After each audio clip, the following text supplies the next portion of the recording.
Hey there, beer aficionados. Welcome to our brand new episode of Why This Beer, the podcast where we crack open a cold one and dive into the fascinating world of craft brewing. I'm your host, Darren Binema from Neighborhood Brewing, and as always, I'm joined by the beer maestro himself, Aslan from Main Street Brewing. How's it going, Aslan? Hey, cheers everyone. I'm thrilled to be here, ready to share the positive vibes and brew to full stories from the heart of BC beer scene. Absolutely, Aslan. Today we've got a special treat lined up for you. We're kicking off our brewery tour right here in beautiful British Columbia, talking to some fantastic brewers who make this place a craft beer paradise. Our goal, to have a blast, learn a thing or two, and spread the love for our local BC beer. That's right, Darren. We're all about having fun, soaking in the wisdom from our fellow industry mates, and of course, promoting the incredible craft beer community we've got right at our doorstep. And hey, we know times can be rough, but there's nothing like positive vibes and a good beer can bring, right? Absolutely, Aslan. In each episode, we'll be chatting with brewers about their all-time favorite core beers, the ones that make them smile with every sip. But it's not just about the beer. We're digging into the heart of what they love about brewing and what's got them buzzing with excitement these days. And here's the kicker, folks. We're not stopping at our beautiful province. While we'll start by showcasing the incredible talent right here in BC, we'll also be exploring the broader beer landscape from other provinces, possibly crossing the border into the States. We're taking Why This Beer on a cross-country and international adventure.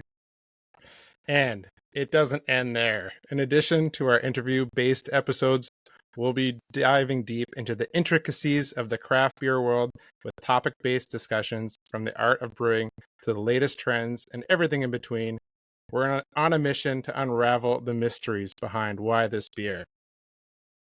So, grab your favorite pint, pull up a chair, and join us on this epic beer journey. Whether you're a seasoned brewmaster or just getting in the craft beer scene, Why This Beer is the place to be. Cheers to positive vibes, great brews, and the love of great beer.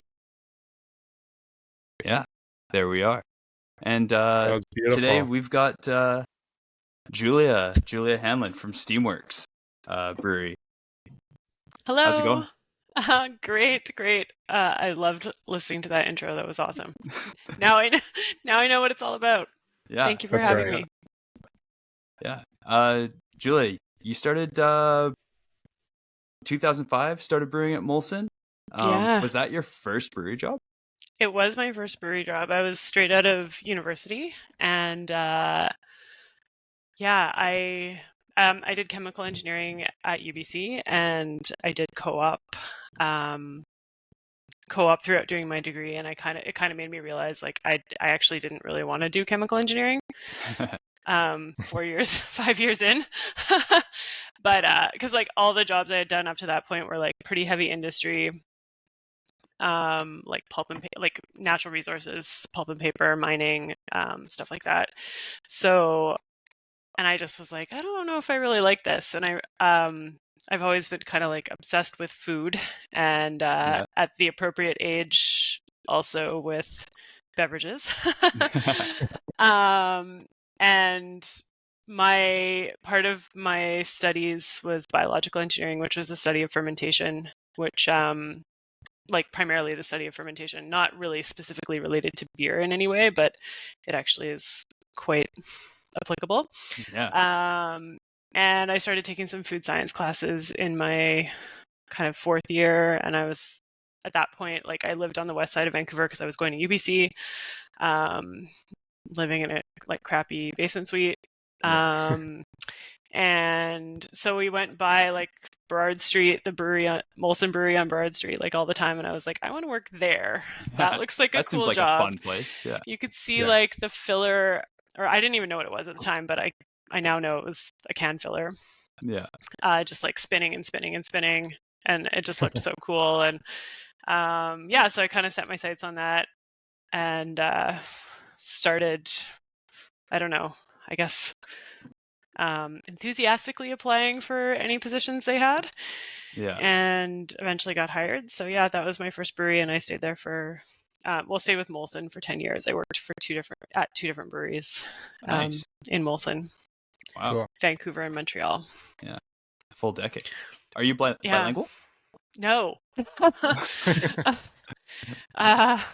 That was like the tough. I mean, I don't know if it's the same for you guys, but I think my whole family is from BC, and well, my dad's from Winnipeg, but like I feel like I was indoctrinated into this like dislike. I was told I must dislike Toronto. So when given the opportunity to go to another brewery, they wanted me to go to a larger brewery than Vancouver. So the choices were Toronto or Montreal. Yeah. And I just was like immediately like, no, I'm not going to Toronto. I'm going to go to Montreal. I'm going to go to work in a city that, I mean, the city is actually, you can function totally fine in English, but the brewery is operates in French. And my like, you know, crappy high school French was what I kind of like survived on. Yeah. I got pretty good, I think, when I was there, but I just felt like stupid and embarrassed like pretty much most of the time because I knew my accent was so bad, and it was just a lot of hand talking. Yeah, and in hindsight, like when we were living in Montreal, we had friends in Toronto, so we'd like go visit Toronto, and I was like, actually, this place isn't so bad. It would have been a lot. It would have been a lot easier on me if I had gone to an English-speaking brewery. But yeah, fair enough. Yeah. So I heard your first love of beer was at the Cheese. Oh my God. It's actually kind of funny you should bring that up because I haven't thought about the Cheese in a long time. You want to fill people in on what the Cheese is? So the Cheese is okay, so it's like an engineering clubhouse at UBC. Pretty much peak nerd. And yeah, like everybody hung out there and drank beer. It was like I remember actually the first day of university, and we had like an orientation day, and they brought us to the Cheese, and they had the back of pickup trucks like full of ice and beer. And I was like, okay, here we go. I'm pretty sure it was nothing. I don't know. I think my taste profile at that time was like Sleeman's Honey Brown. Cool. So I would have been edge at the point. Yeah. I was like, oh, the clear bottle. Yeah. I wasn't 19 either. They didn't seem to care about that. But yeah, so that was my first day of school, and I was like, oh my God, is this what university is about? This is pretty awesome. This is great. Yeah, so the Cheese is the engineering clubhouse. But it's funny you should mention that because I was just at UBC the last 2 days for the first time, and pretty much really since I graduated in 2004. Yeah. Because I just don't happen to get to that side of town very much. Yeah, it's a whole nother world. But my daughter is at like a swimming camp there. Oh. She's a competitive swimmer, so she's there, and I was like, I did the tour. I looked at all the beautiful new engineering campus buildings, and I was like looking for the Cheese. I actually don't know if it's still there. I saw a UBC article that they renovated it, or were in the process of rebuilt it basically. Yeah, I will say it was pretty nasty. Yeah. So is it the two Molson breweries, and then after that were you straight to Steamworks? I was straight to Steamworks, yeah. So I was at Molson. I was only in Montreal for a year because it was always meant to be like a return trip. Yeah. And then I came back to Vancouver. I was actually supposed to be the head brewer for, I don't know if you remember, it was Rogers Arena, formerly GM Place, had Rickard's Brewery in it. Oh. It had like a 10-hectare brew house. Similar to the Air Canada Centre, or I don't even know if it's called Air Canada Centre, like Toronto Maple Leafs where they play. Molson had a brewery there as well. Wow. And I was supposed to come back to Vancouver and be the brewer for that brewery, which was like kind of the dream job, actually. That's kind of perfect, because I had been working in Montreal, in particular, working in like more production, like actually the packaging lines and supervising and stuff. And so I really wanted to come back to Vancouver because I'm from here, and I also just really wanted that job. But in the year that I was in Montreal, they decided to close that little brewery. Due to, like profitability, blah, blah, blah. So I came back to Vancouver and actually ended up working in production for 2 or 3 more years.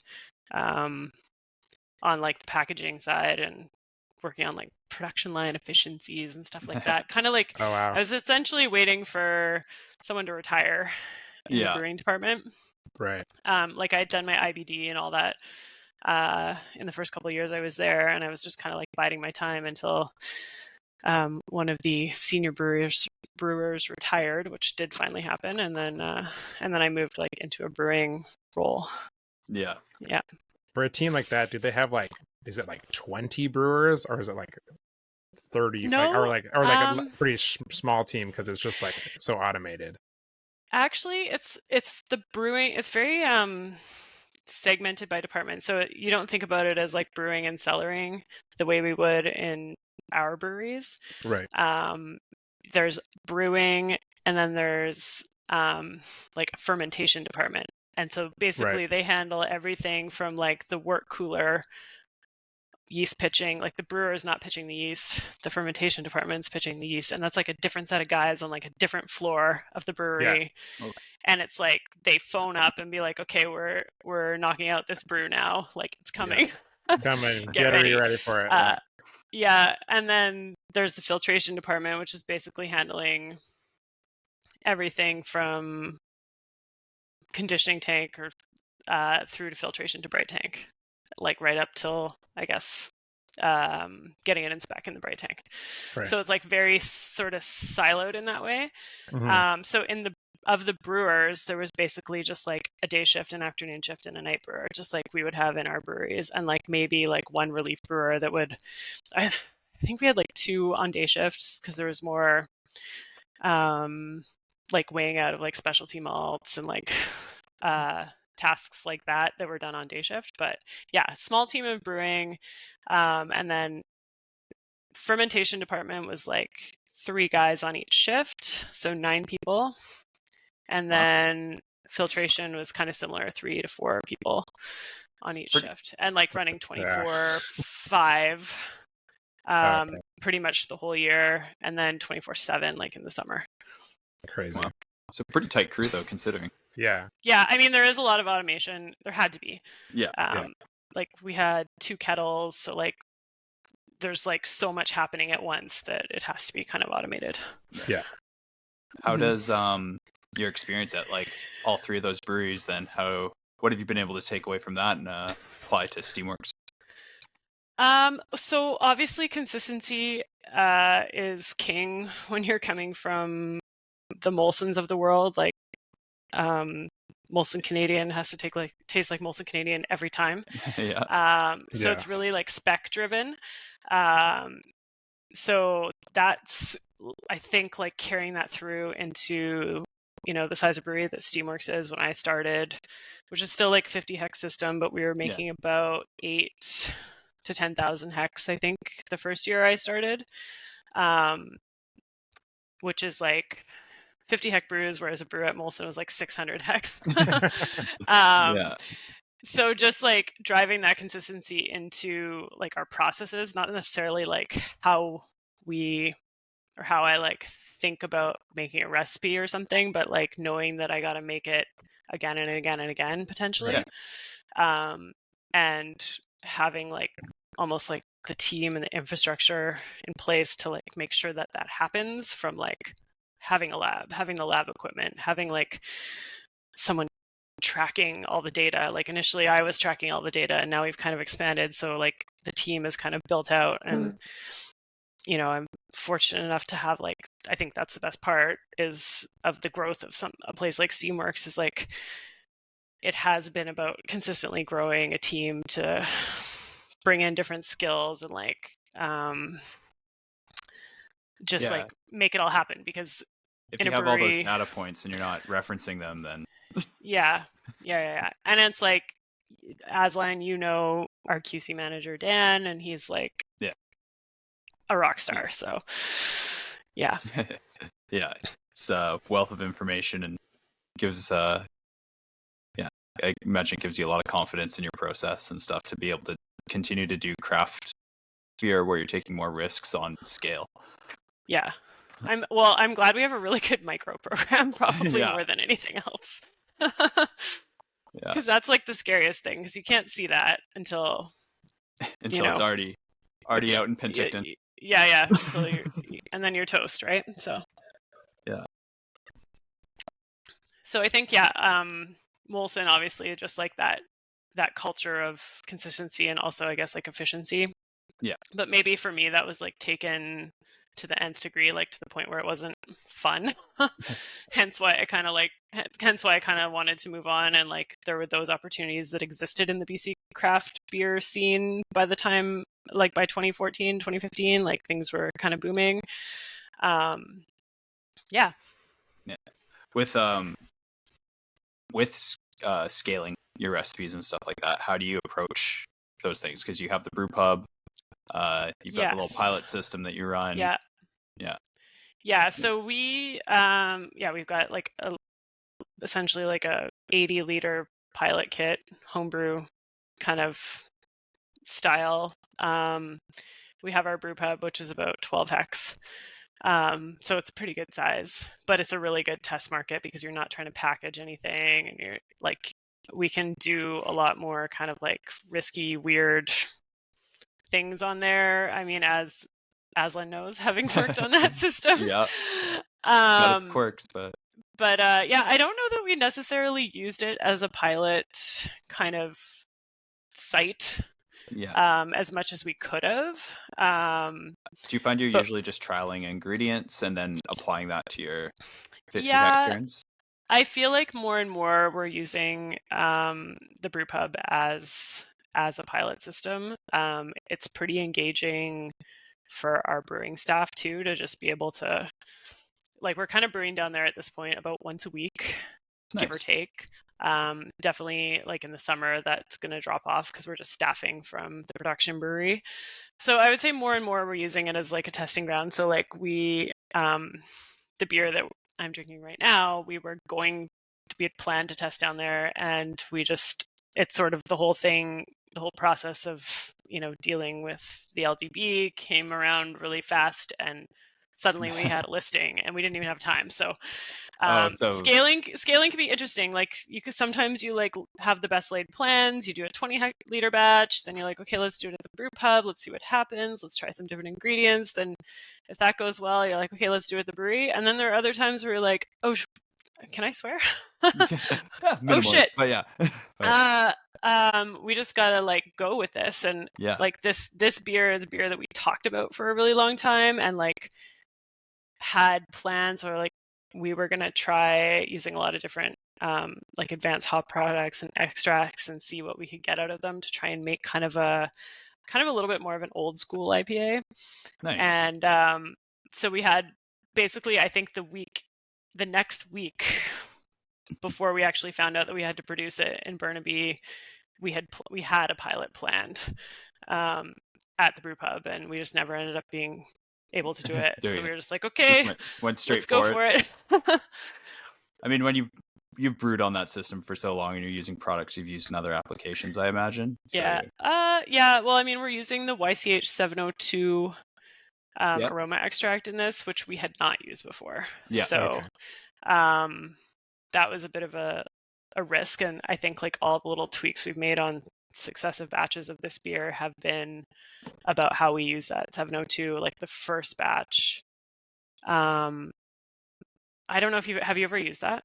Yeah, so we use 702 in some of our core products. We use it on Whirlpool, but is that how you guys are using it? Well, Brett, our R&D manager, we started out using it Whirlpool. We found it to be I don't know if most of the aroma was like literally coming out of the brew house and into the brewery. It's pretty potent, yeah. Totally. I don't know how to describe it other than it feels like you could like chew the air. Yeah. Like it's very resinous, like heavy, aromatic, and like, I don't know, I feel like I could chew it. So Brett did some research. Brett Jameson, our R&D manager, who's also amazing, did some research, and now we're going with more of like a hop dip technique. So we're putting the 702 in the fermenter, casting out a little bit warm, have like a short hold there, and then cast out the rest. And that seems to retain, like, it was really surprising getting through to finished product, like the finished beer with that. it was like quite a lot more impactful. And then are you still cropping off of that product then, or? Yeah, we are. Nice. So it's not affecting your It's not impacting like our yeast Right. generations or Yeah. cycles or anything. Sweet. Yeah. So with John Oliver, what inspired you to do? You said IPA is kind of focused around like OG clear West Coast IPAs. I mean, obviously, Steamworks has leaned into the hazy IPA trend pretty hard. Yeah. And we've come out with some other hazy IPAs and double IPAs, and we were kind of like, as brewers, I think a little bit tired of them, and ready for going back to I don't know, just the old school IPA. Like I remember being down at UC Davis, and we were at a beer festival there, and we were pouring, and like basically every beer there was just like the 100 IBU, like crystal clear, crystal malt, also. Those types of IPAs. So I couldn't quite wrap my head around the crystal malt in an IPA anymore. Like I just don't really enjoy that. I don't like how those age either. So this beer does not have crystal malt in it, but it is a little bit like more dark, and it is, I don't know if you can see. It's got a nice color to it. It's not like it is pretty light. crystal clear, and it's like pretty it's not like, as we've worked on, I was just telling Aslan, we've been working on using this YCH 702 portable aroma extract, and different ways to use it, like from Whirlpool, getting into more of a hop dip technique in the fermenter. And it's just giving us a little bit more aroma, but like, I don't even know if the aroma quite prepares you for like the first attack of bitterness. But it's nice because there's a nice, like, it's that hot side flavor. And that bitterness, but it's like, it's quite strong, but it's like really kind of like clean, and the beer is dry enough, I think, that you kind of like are left wanting to take another sip.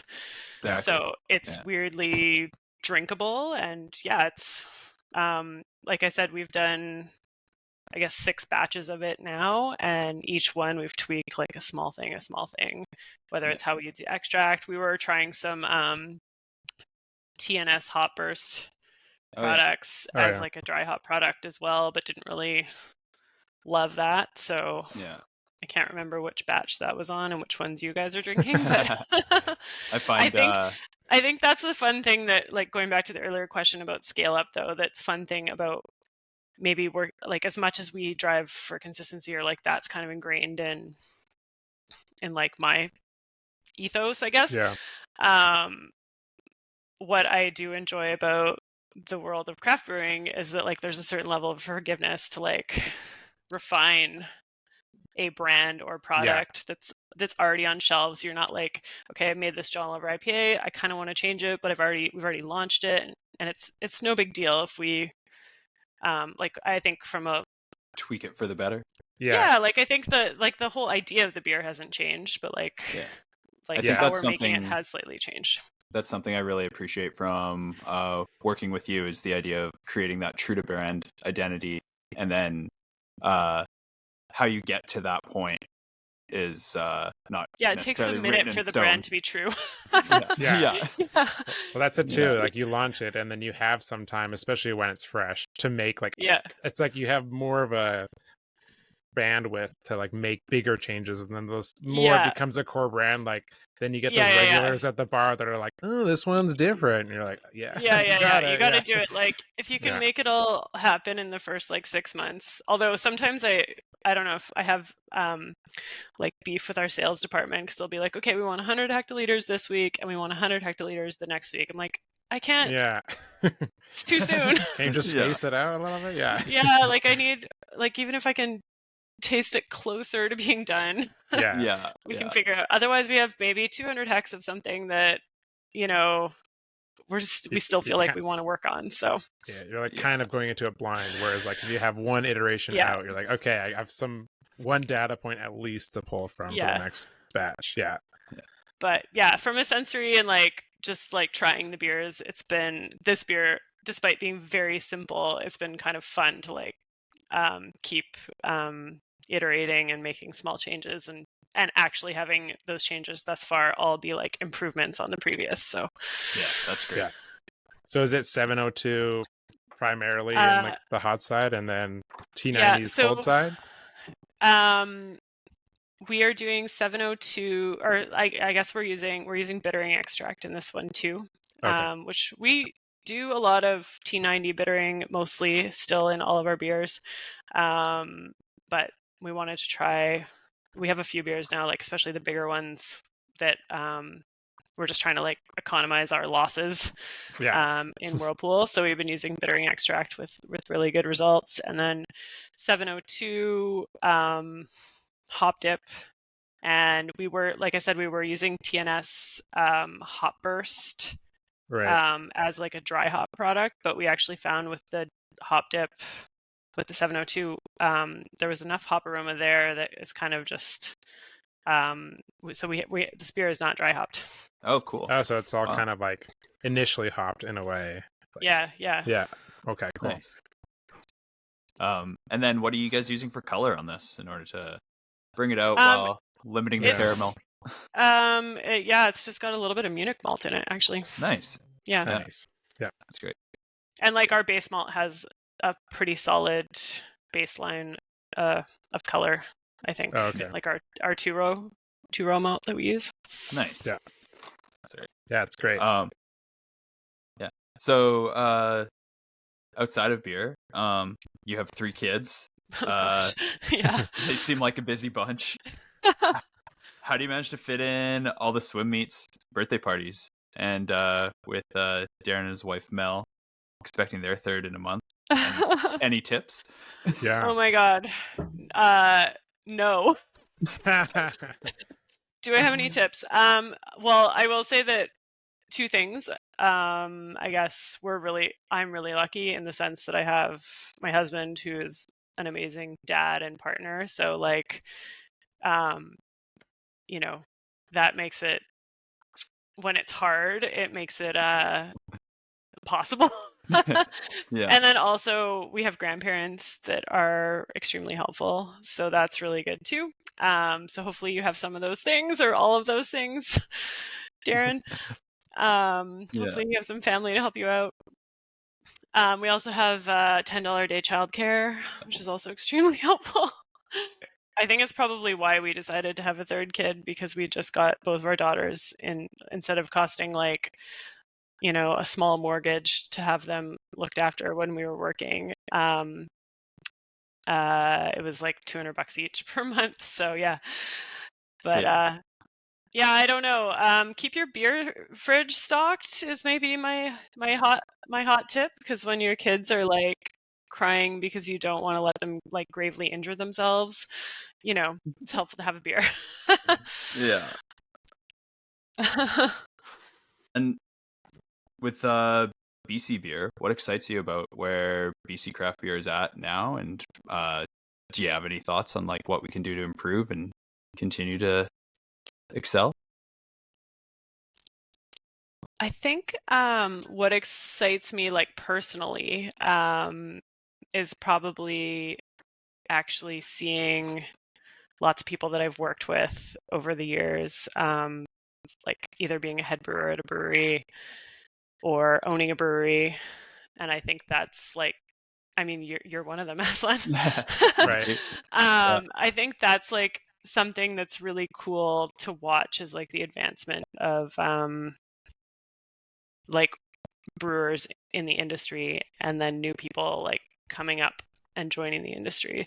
Yeah. I mean, you personally are somebody who's trained a lot of people. Got a long reach. I feel pretty good about that too. That's like, if nothing else, I'm like, head brewer here, head brewer there.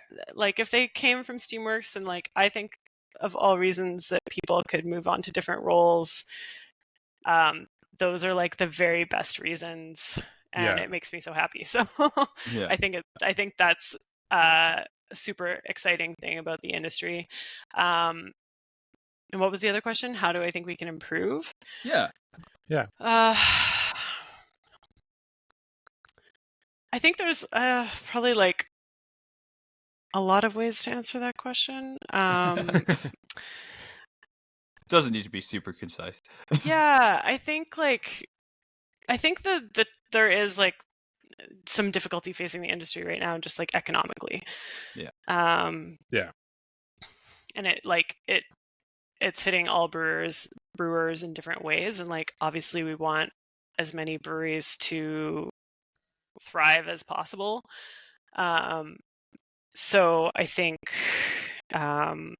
I guess it's like as brewers and as companies, as businesses, figuring out how to like kind of toe the line between like still making like a premium product, but having it be accessible to people that are not like, I think craft beer can become like a luxury item. Totally. Or has become a luxury item for a lot of people. So like for the health of our businesses, but also to make sure that people are still getting really good craft beer in their mouths, we kind of have to toe the line between making something that makes business sense to make, but also still kind of like maintaining the quality we want. Yeah. Oh my gosh, I don't know if you can hear whatever is happening upstairs. No, you're, that echo cancellation's doing its job. Okay, good.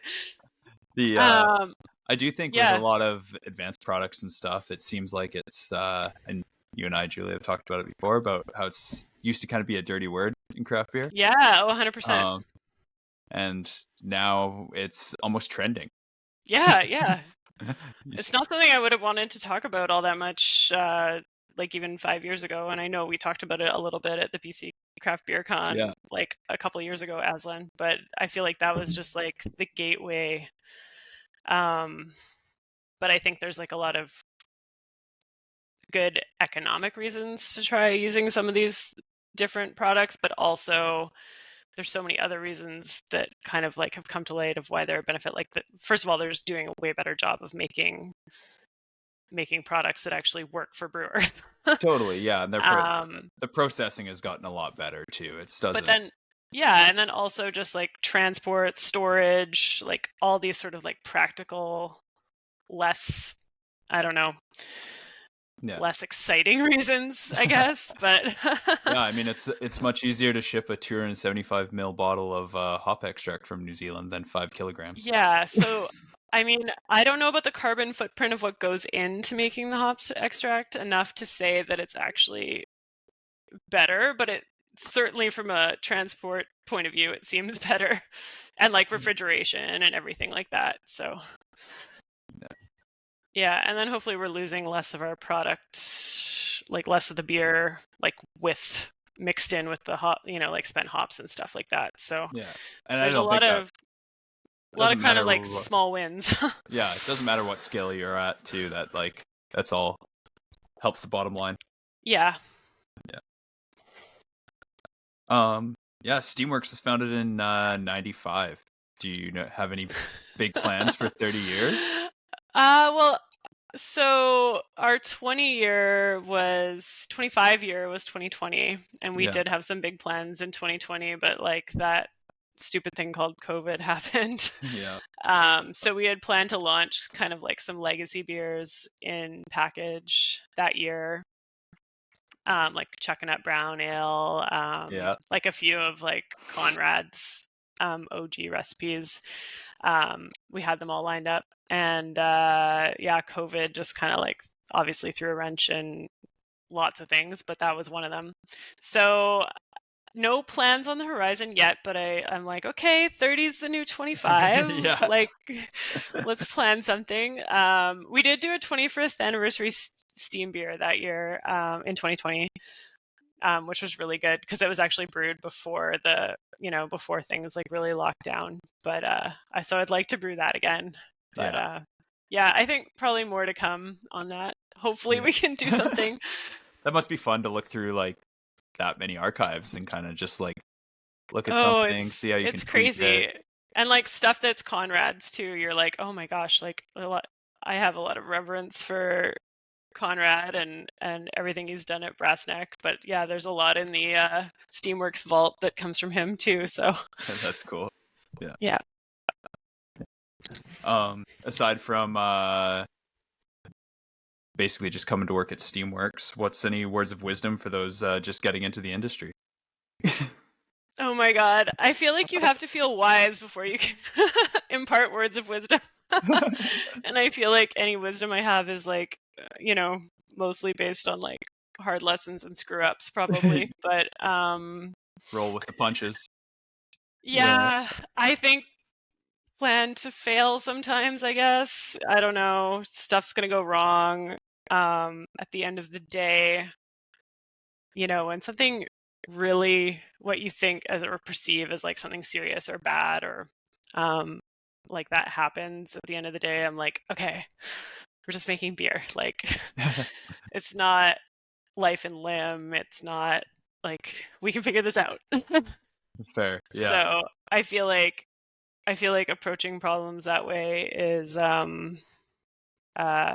I guess maybe my words of wisdom is like just take a step back and it's only beer and it's solvable. Yeah, I feel like there's always ways to, reassess the situation. It might not be a complete doomsday situation on one screw up or, and then even if it might feel like that on a given day. Yeah. Yeah. Yeah.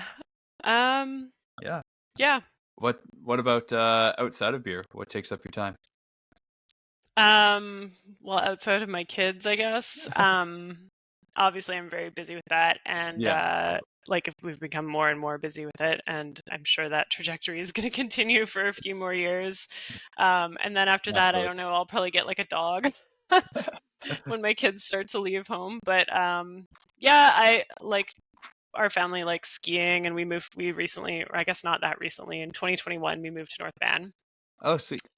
From East Van, which has been awesome, just being so close to the mountains. Like Mount Seymour is right in our backyard, so we've had this year's been crap, but we've had season passes for is since Seymour we your moved go-to? here every year. Yeah, 100%. It's like it's right there for us, and it's very like inexpensive. Like it's half the price of going to Cyprus. Oh, totally. Yeah. And the parking lot culture is on point. I remember you telling me that. And yeah, it's just kind of accessible and kind of a bit of a no fuss mountain. Great for our kids to learn on. I'm a total like fair weather skier too. So like my kids are now way faster than me, even the 5-year-old. So I'm just like the old mom on the slopes, but that's fun. That's great. It's just so nice to get out. Yeah. I mean, other than that, my hobbies tend to revolve around like food, cooking, baking, drinking. Yeah. What's the food hobbies? Oh, well, I used to eat a lot of meat, and I've gone a lot more vegetarian in these past few years. Mostly due to like climate change, I guess, consideration. Yeah. But also just like it's good to eat vegetables. Yeah. I feel better about myself when I eat a lot of vegetables. So I've really been learning how to cook as a vegetarian. I'm not a vegetarian, but I feel like that's a really different skill set. Like how to make tofu taste good, how to make my kids like tofu. It's not easy, and so you gotta that's freeze the tofu first. Oh, there you go. I didn't even know that. More soy sauce would have been my answer. Yeah. And a lot of soy sauce. Yeah. Also a good tip. Yeah. Also a good tip. But yeah, I like in terms of like what I have a cookbook. Probably obsession. I own way too many cookbooks. I started using the library, so I've got like so many cookbooks that it's like I've literally gone through one recipe in each of these. Worth it. Yeah, I have a few that I've been like burning through like every recipe, and they're good. Like nice. Hetty McKinnon is an author that she's a Australian. I think she's half Korean Australian, and so all of her dishes have a lot of Korean and Asian influence. but she's vegetarian, and man, she makes like, I'm like, this is gonna be gross. What is like, and I make it, and everyone at the table is like, whoa, this is good. I'm like, I can't believe it. Perfect. Yeah. So yeah, I really enjoy cooking, and I used to do a lot more baking than I do now, but mostly just because like if I bake, I just want to eat it, and I don't have like a good like, what's the word, restraint. That's great. Hard to balance all the carbs when beer is part of your daily steady diet, Yeah. Like 100%. So between the sourdough my partner makes and the beer, and, or like a very carb heavy household. Yeah. Yeah. I was on the sourdough train for a little bit, but I think, I actually did the Flourist course. I'm like, did I predict the pandemic? Because I did it pre-pandemic in like January Wow. of 2020 You're fine. or January of 2020, I think it was. And yeah, I was still on maternity leave, so I had time for like such pursuits as sourdough, because I was home. Yeah. I was home a lot, so I could like turn the dough and stuff. And I feel like I did a little bit as COVID started because everybody was doing it. But then I still have all the, Dutch oven and all the stuff, but now I'm like, okay, we buy bread. It definitely makes you appreciate the $15 loaf. Yeah. Oh, 100%. Yeah, it's definitely a time consuming hobby, or like just bread making in general is. It's funny as brewers we say it's time consuming. Yeah. True. Yeah. I mean, a lot of brewing is like passive work, though. I mean, I guess a lot of sourdough making is passive work, but I don't know. Yeah. So highest standing IBD score. Wow. Where did you find that? That's on your LinkedIn. Oh shit. Okay. I'm not looking for a new job. Wow. I haven't updated my LinkedIn in 10 years. Wow. Is that so? We don't know if that's still standing then. Well, no, it was that year. Yeah, the year that I wrote the IBDs. Yeah. Wow. I got the highest mark on one of the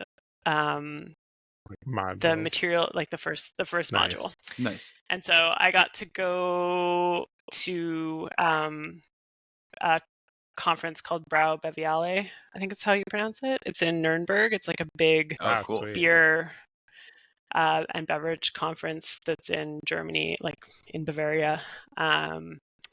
So I got to go there and receive, like, it was I think it was £500 scholarship. Wow. Because in British pounds. So it was like pretty great. But the greatest part was that I got to go to Nuremberg, to Germany to go get it. So yeah, that was really cool.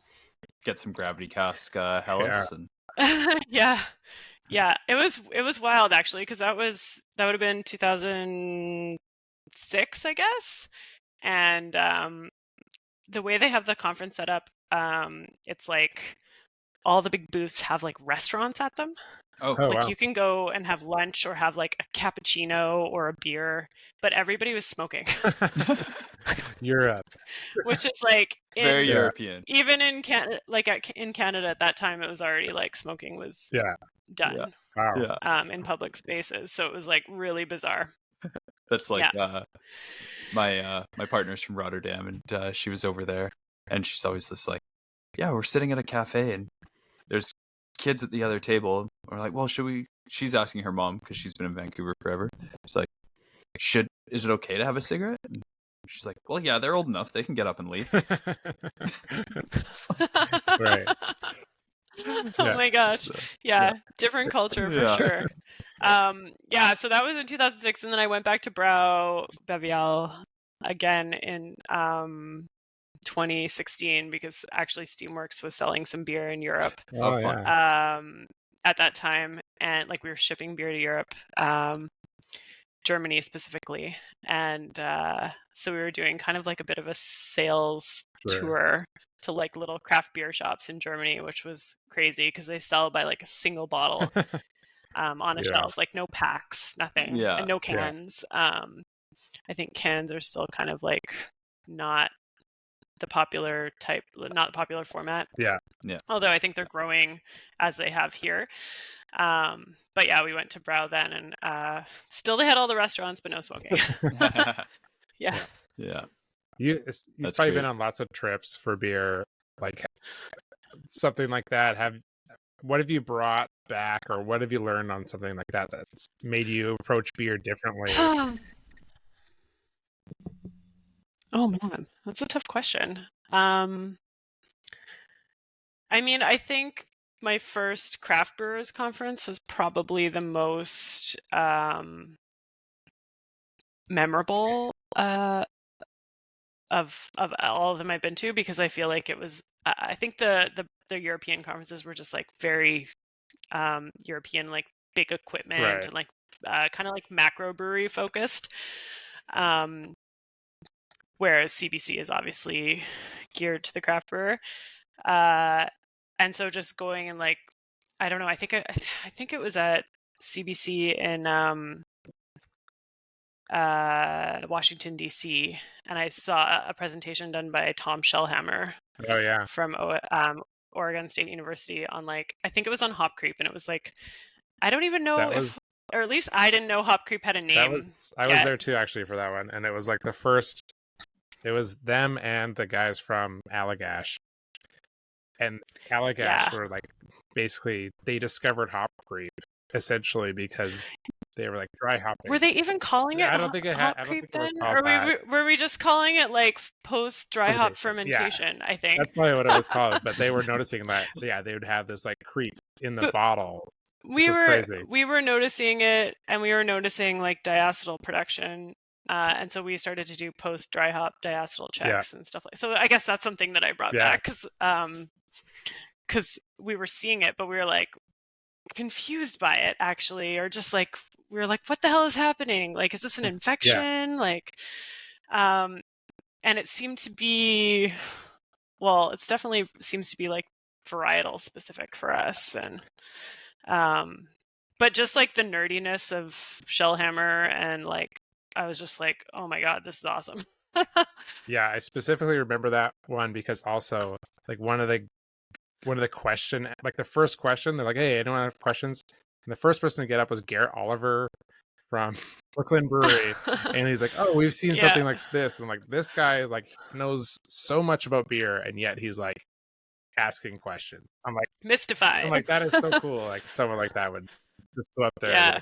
Well, I think it is pretty cool that like how much we don't know. For sure. Yeah.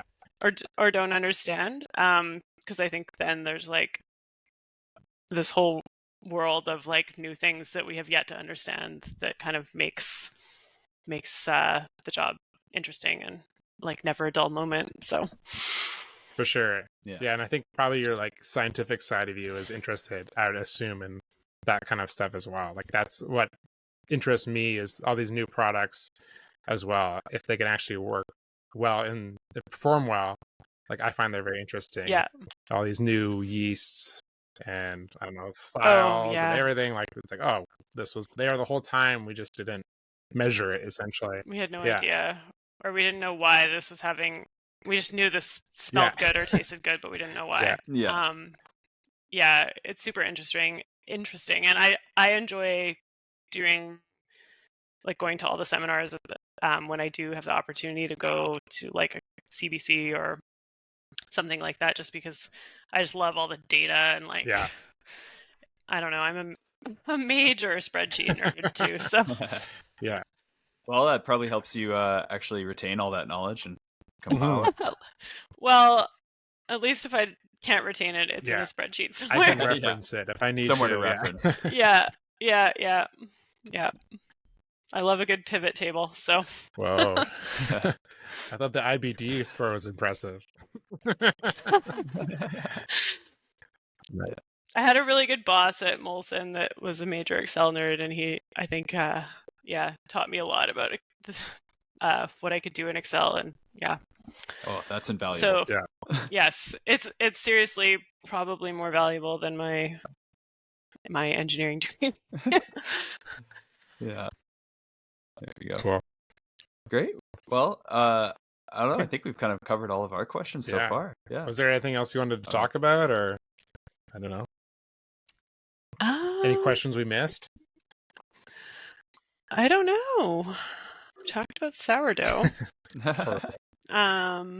Conferences. If not, I think one of the questions you were going to ask was like, what was your process of bringing new projects to market? Oh yeah, which I think is kind of an interesting Yeah, one totally. because sometimes I think maybe you might have dropped off for a second when we were talking about this, but sometimes like it's totally prescribed and like we've tested everything and then we're like, okay, we're scaling up, and sometimes we're flying by the seat of our pants because we're like, oh shit, we got to make something, or like we have this idea and we need this beer for this idea. And usually I'm sure it's like this in your breweries where sometimes like you have beers that are driven by yourself or driven by the brewers, and it moves through the process that way.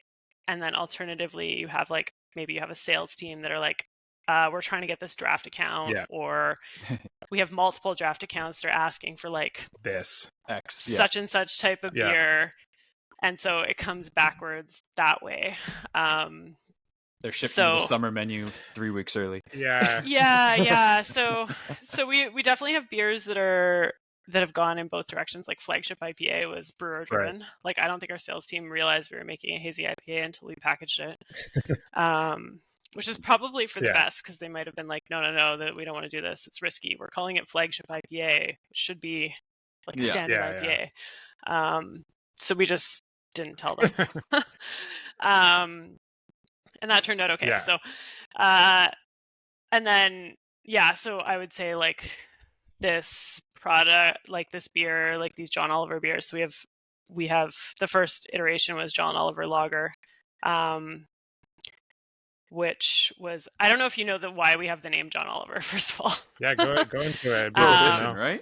So so apparently the BC LDB did like a request to the wine industry, beer industry, to submit ideas for products for their 100th anniversary. Wow. Because Prohibition ended in BC in 1921, and in 2021, basically as soon as Prohibition ended, that's when BC government stores opened and started selling alcohol. Gotcha. So the BC Liquor Board wanted to celebrate this somehow. So they reached out to all the kind of beverage industries, alcohol beverage industries, and said like, submit your ideas. So we're like, okay, we'll make a lager. And John Oliver, other than being a famous late night talk show host currently, was the premier of BC in 1921 when Prohibition ended. Oh yeah. So that's why it's called John Oliver Lager, but it's a rice lager. Yeah. Because we needed to make something that was like differentiating from our kind of main lager lineup. And we were looking for something like crisp and drinkable. So like definitely now we've been making it since 2021, which is kind of hard to believe actually. It's been that long. I think it was the end of 2021. But it's basically one of the beers that's in like a lot of our brewers' fridges now, because it's just pretty easy drinking. I must say it's one of my go-to utility beers. You gotta have a utility beer, right? Especially you, Darren. You're about to have a third kid. You need to have the utility beer. I like that. Should come with a promotional belt on the utility belt. Utility beers. There you go. That idea is free. So it's been quite successful. I like this idea. I like where you're going with it. I don't think our production folks would love it that much if we had to put those in the boxes, but so then John Oliver IPA was kind of like the next iteration, and then we also have coming out canning next week, John Oliver Pale Ale. So it's going to be part of a mix pack, but this is kind of an example of beers coming from like the sales end to the brewers being like, let's make this. And so we're like, okay, cool, let's make a rice lager. Okay, now we're going to make an IPA. Now we're going to make a pale ale. So it's coming out as a mix pack soon. Cool. And that's where I think the pale ale will only be in the mix pack. The IPA is in a 6-pack, and then the lager is in like a 6-pack and a 15-pack. But this is the best thing I found out today, what the mix pack is going to be called, though. It's called the Premier Pack. Ah, very nice. And I was like, oh my gosh, someone in our marketing team is actually Yeah. Brilliant. That's pretty That's funny. good. Yeah. The Yeah. official beer of CanCon. Yeah. Yeah. Yeah. Stephen Quinn will be all over Oh, it. yeah, there you Oh go. gosh. Yeah. Yeah. So yeah, our goal would be like for John Oliver, the talk show host, to have John Yeah. Oliver beer on the show. There you go. Somehow. There you That go. would be Gotta get awesome. it there somehow. I don't know. I'm sure we have some tenacious sales and marketing folks. So We'll be working on it. yeah. When Yeah. Good product placement. when you were designing these recipes, were you like designing them in mind of like what the price point like you were kind of going for? Because they are like aggressively priced. Yes, so they were. I mean, actually, not so much with the lager, because that wasn't like the intention initially. Sure. Wasn't to have a full-time product. So, and I don't know if you're using flaked rice in any of your beers, but it's quite expensive. Actually, the stuff that we're using Breeze flaked rice. We've tried other brands of flaked rice, and they suck for conversion. So Yes. I was texting Aslan about we've gone back this week. Yeah. Oh my God, it's such a pain.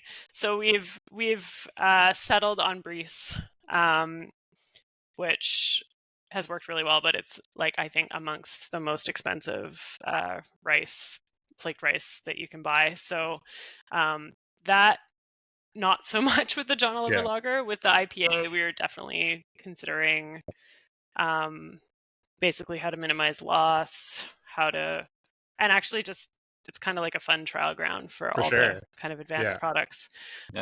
Get something different for us to try, because we can make an IPA the normal way, but like another great aspect of using the less expensive extracts is like the clarity you get. It's like a crystal clear beer.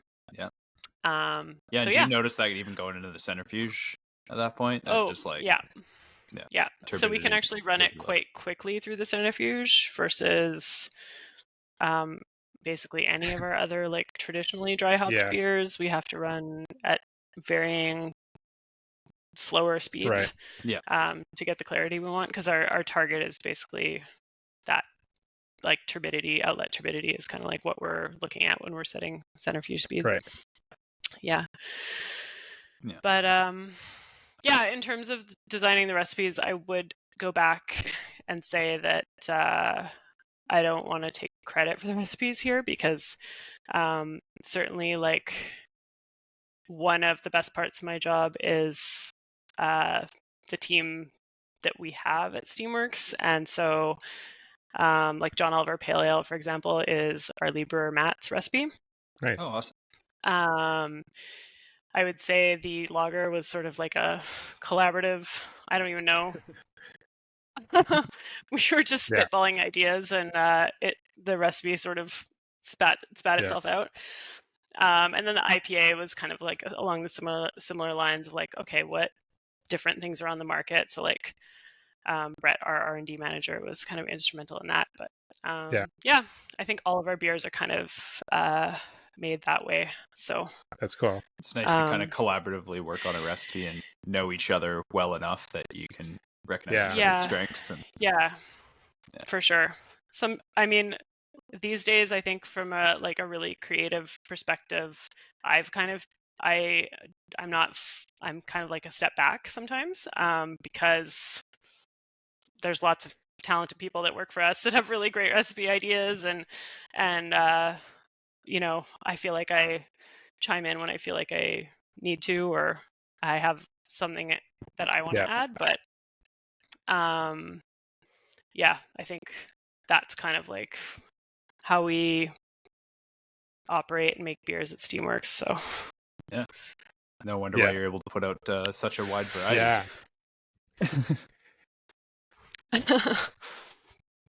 Sometimes we end up with the coffee and donut stout. Imperial stout, which has no attention paid to cost whatsoever. Sometimes you just gotta flex that muscle just to know you can still, right? Okay. No, we got that still.